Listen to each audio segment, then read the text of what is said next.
This is a VR, I think. To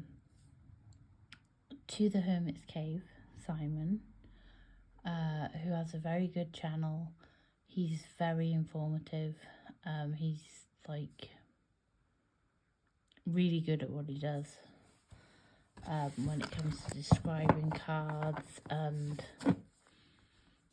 he has such a massive collection and many decks.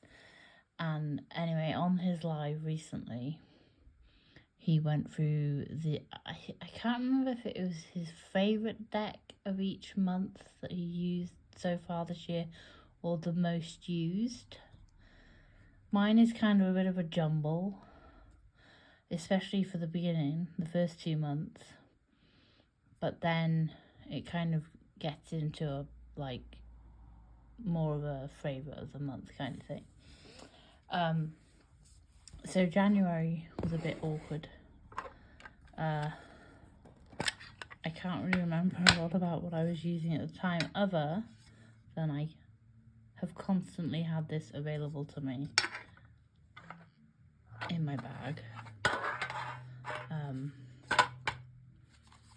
As well as this, which we'll mention in a minute. This Wonderland Tarot in a tin. It's my favourite mini deck that I have.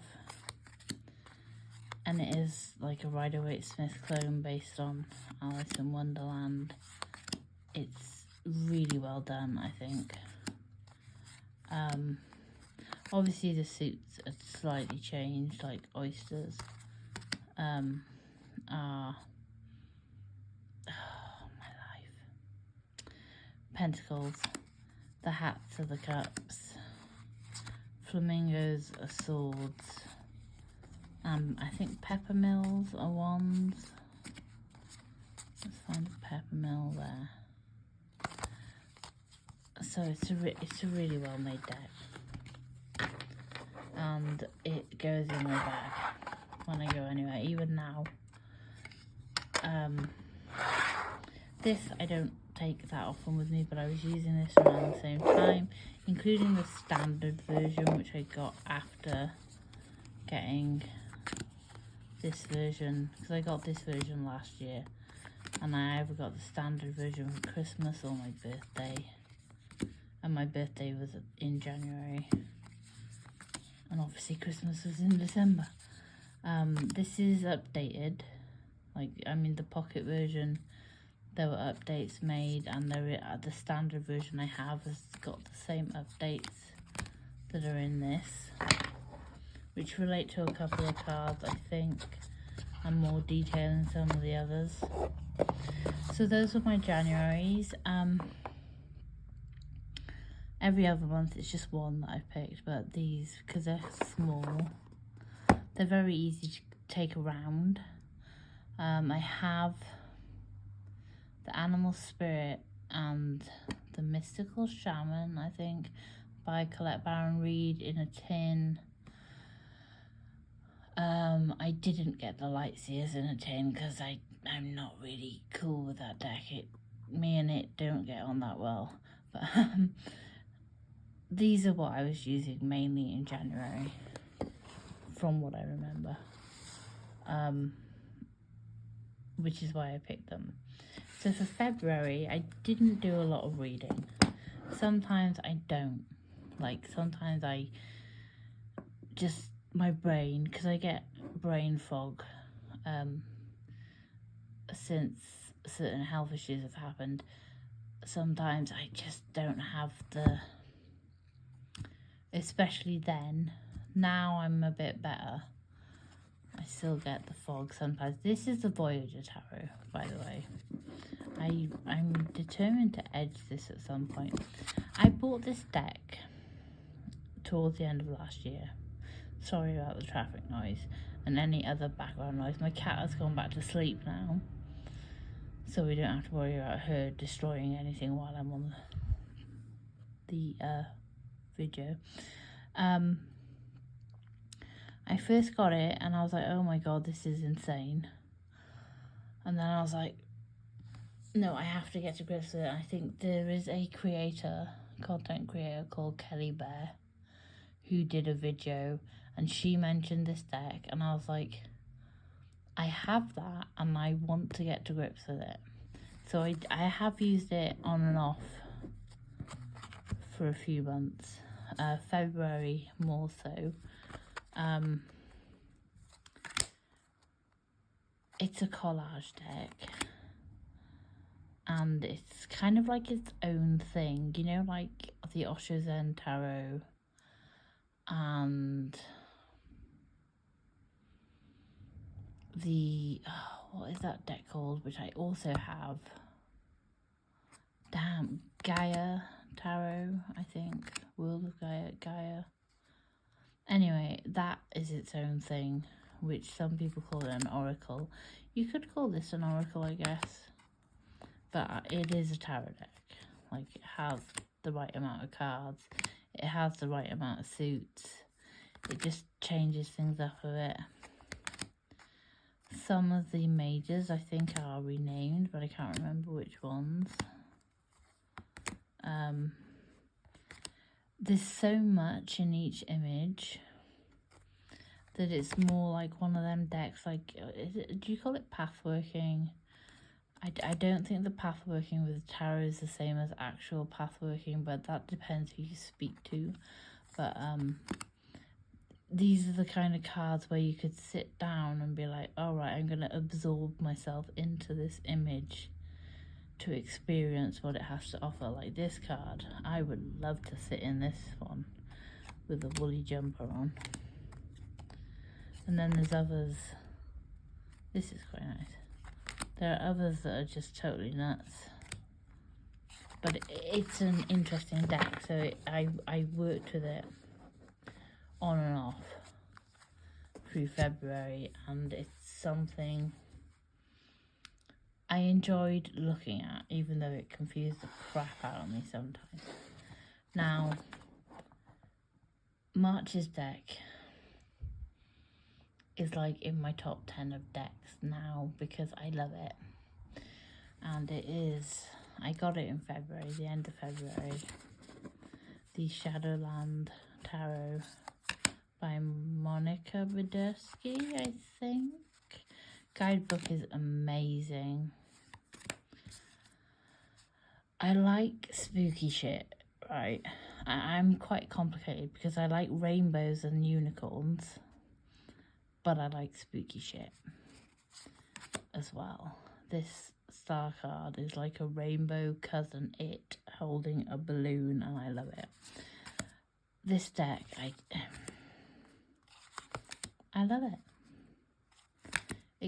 Just has this little, and I even, like, even though someone said this was kind of pippish, like, I still love it because it's a rainbow. But it has this kind of spooky vibe. It's really easy to read with. I've had no problems with it. The guidebook is bloody brilliant, especially if you want to do a bit of shadow work, you know, Shadowland Tarot. And I've enjoyed using it since I got it. I'll probably be using it again in spooky season. I have recently bought quite a few decks, which some of them are going to be interesting to unpack. So that was March. April is an indie deck. And I wanted this deck. And it won't be everyone's cup of tea because it's an AI deck, and they made no secret of the fact that it was going to be AI. It's made by a couple, like they're a romantic couple, and one of the guys, he's into tarot, and the other guy's a graphic designer, I think, or is definitely into graphic design, and they created this deck together.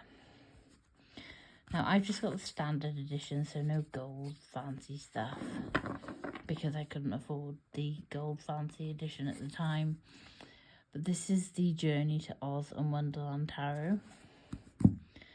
I love this tarot deck, and I think it's the only deck I have which is AI. And I'm going to be slightly hypocritical because I don't generally like AI decks that much. because I like decks that are different. I like a lot of photographic decks at the moment, but this deck has the Wizard of Oz in it and Alice in Wonderland, which are two of my favourite things. So I had to have it, and I didn't get it when it was a Kickstarter. I got it after. And I think it's really well done. It's not like the AI decks that are just like 5 eyes and 3 toes and 10 fingers on one hand. I think it's really well made. There are some extra cards in it. This is quite possibly one of my favourite Lovers cards that has ever existed, and I should actually keep that aside for putting in the Hermit's Caves group. I wasn't sure about this sun card at first when I first saw it, because like the Garden of Flowers, when she goes there, she really wants to get to the Garden of Flowers. Alice, no. But when she goes there, they're actually a bit shitty with her because they think she's a weed. So they're kind of like, well, all right. I kind of had to sit with the idea of that being, look at the death card, of that being, that card, the sun. Bellina the Hen from Return to Oz as the Queen of Wands. That is like one of the best Queen of Wands ever, because she is a sassy chicken. And she kills the Gnome King by laying an egg in his mouth when he's trying to eat her, because she's in Pumpkinhead Jack's head at the time. TikTok. There are so many cards in here that I love. And honestly, obviously, the tower is the tornado. There are some characters I'm not familiar with. This is like my favourite Ace of Pentacles ever. And it's more to do with nostalgia than anything else, because obviously in the books, the slippers, the magic slippers, are silver. But in this card, they place a ruby as a nod to the film where the slippers are ruby slippers. I love it. It's such... So although this is AI and it's not everyone's cup of tea, this deck is epic. I really love it. And M being Temperance. There are figures I don't. No, the Cowardly Lion being Strength. Like, how can you not like this?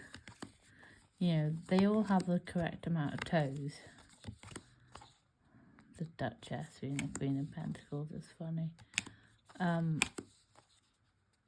could really do with, I like this card, an Oz deck on its own, because I have the Queen Alice Tarot by Dame Darcy, and I have the Wonderland Tarot in a tin. This 7 of Cups being when Dorothy is at the Gnome King's palace and has to choose objects to find her friends that the Gnome King has transformed, and basically he's transformed them all into something green because of the Emerald City. Oh my god, the detail.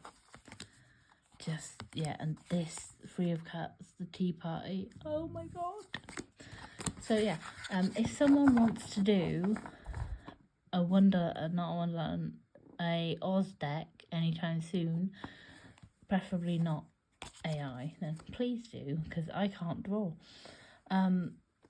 So May, Mass Market, the Rosebud Tarot, and this is a photographic deck. This deck has such a great energy. This could well be one of my favourite decks of the year, because I was using it in April as well as May and in June. I've only just actually put it away because I've just bought a few new decks, and oh my god, the energy. Look at it's a carousel. I love carousels. Like, don't judge me. I think I went off people decks at one point, and then I got the Somnia Tarot. So I loved that, and then I got the Relative Tarot. And the Nightweight Tarot. Is that what it's called? Nightweight. The Nightsmith. Something like that. Oh my god, I love this deck. I used it a lot. And it is always at the side. I mean, it's in the box now. It's quite, it's not like standard tarot size.